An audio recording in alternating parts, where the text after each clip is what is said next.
वरुड तालुका खटाव जिल्हा सातारा सालाबाद प्रमाणे भैरवनाथाची रथयात्रा दिनांक 27 ते 24 ते 28 पर्यंत आयोजित केलेले आहे। त्याप्रमाणे श्वान शर्यती, बैलगाड्याच्या शर्यती, कुस्त्यांचा आखाडा, भैरवनाथाची रथयात्रा पारंपरिक पद्धतीनं व्यवस्थित ग्रामस्थ आणि मुंबईकर मंडळी यांच्या वतीने या ठिकाणी हे कार्यक्रम आयोजित केलेले आहेत। तसेच आमचे इथे गावचे सरपंच, उपसरपंच यांचं या कामी सर्वात मोठा वाटा असल्यामुळे त्यांच्या प्रयत्नाने अधिक गावच्या जे ग्रामस्थांनी जे मदत केली त्यांना, त्यांच्या सहकार्यामुळे गावचं सर्व वाटचाल व्यवस्थित आणि योग्य रीतीने चालू आहे। सध्या आमच्या इकडे दुष्काळ परिस्थिती असल्यामुळे गावामध्ये तसे कुठल्याही प्रकारची आवक नाही, परंतु जे मुंबईकर मंडळी आहे या लोकांनी लोकवर्गणी करून ही यात्रेचा कार्यक्रम आयोजित केलेला आहे। तरी या ठिकाणी शेतकऱ्यांची फार वाईट परिस्थिती आहे, पाणी टंचाई आहे, चारा टंचाई आहे, तसेच अनेक समस्या आहेत, परंतु सरपंच, उपसरपंच आणि ग्रामस्थ या लोकांच्या मार्गदर्शनामुळे पाणी वगैरे सध्या टंचाईच आहेत, पण तात्पुरतं का होईना पण सध्या परिस्थिती त्यांनी आटोक्यात आणलेली आहे। तसेच सर्वात महत्त्वाचं म्हणजे हे भैरवनाथ मंदिर आहे, हे जे मंदिर आज वास्तू उभी आहे ते सर्व लोकवर्गणी आणि या लोकांच्या श्रमदानातून हे वास्तू उभी राहिलेले आहे। त्यामुळे या सर्व यात्रेचा खर्च ग्रामस्थ आणि मुंबईकर यात्रा कमिटी या आणि यात्रेकरू यांच्या वतीने यांच्या सर्व सहकार्याने चालू आहे।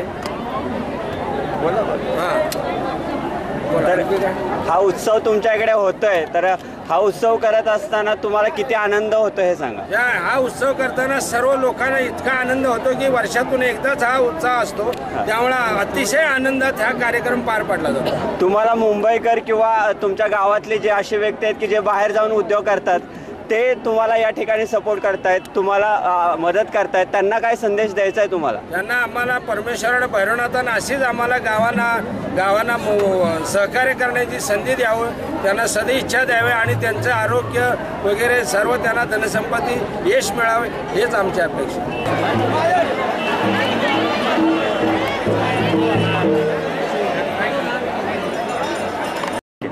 आमचं हे जे मंदिर आहे हे 300 वर्षापूर्वीचं होतं। 300 वर्षापूर्वी अतिशय साध्या पद्धतीचं हे मंदिर आमच्या मुंबईकर मंडळांनी गतवर्षी 2 वर्षापूर्वी त्याचा फंड आणि लोकवर्गणीतून उभा करण्याचा संकल्प केला आणि एवढं हे भव्य मंदिर 1.5 कोटी रुपयाच्या खर्चाचं मंदिर आज उभं राहिलेलं आहे।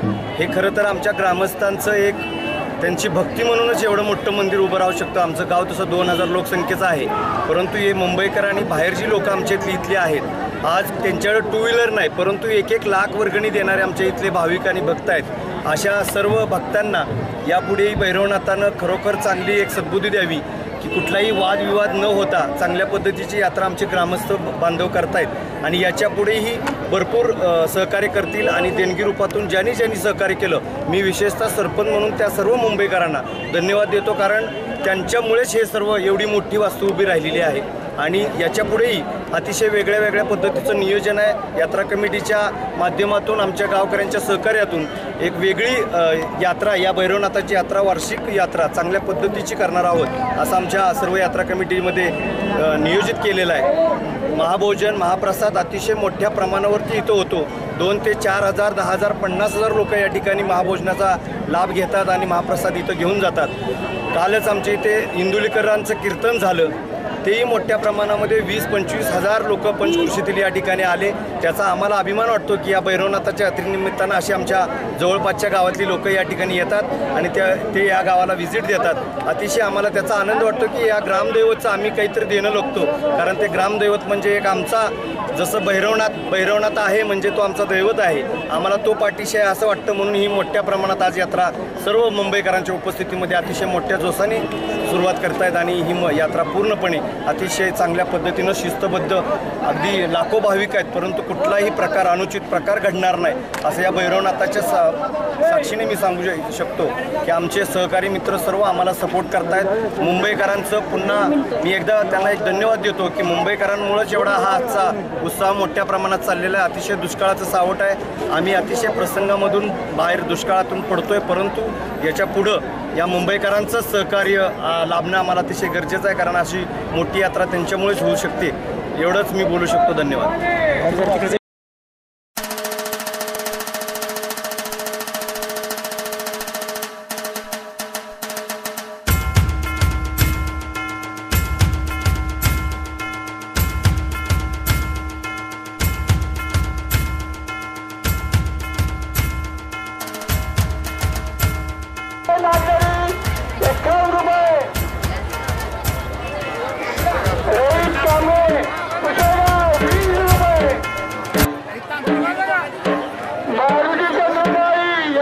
आमच्या गावामध्ये आज भैरवनाथाची यात्रा मोठ्या उत्साहात साजरी होत आहे. यात्रेच्या पाठीमागचं कारण एवढंच आहे महत्त्वाचं, या गावामध्ये इथून पुढे कधी दुष्काळ पडू नये, कायमस्वरूपी या गावाला सुख शांती लाभावी यासाठी आम्ही भरपूर प्रयत्न करत आहे. आमच्या ग्रामपंचायतमार्फत रोजगार हमी तरुण आम्ही 2,000 रोपांची वृक्ष लागवड केलेली आहे, जेणेकरून आम्हाला पुढे त्या झाडांपासून वातावरण एक चांगलं निर्माण होईल आणि त्याच्यापासून पाऊस भरपूर पडेल. त्यासाठी आम्ही 2,000 रोपांची लागवड केलेली आहे. त्याचबरोबर आमच्या गावामध्ये पाणलोट राबवला जात आहे, त्याच्यामधून आत्ता कामे चालू झालेली आहेत. आमच्या गावाला शरद पवार साहेबांनी भेट दिलेली आहे. पाणंद रस्त्यांची कामं आमच्या इथे भरपूर झालेली आहेत. आमच्या गावामध्ये रोजगार हमीतून लोकांना भरपूर रोजगार मिळालेला आहे. त्याच्यापासून आमच्या गावाची प्रगती चालू झालेली आहे. या भैरवनाथाच्या चरणी आम्ही सर्वजण मिळून एवढीच प्रार्थना करतो की लवकरात लवकर दुष्काळ हटावा आणि भरपूर पाऊस पडावा, एवढीच आमची भैरवनाथाच्या चरणी प्रार्थना आहे.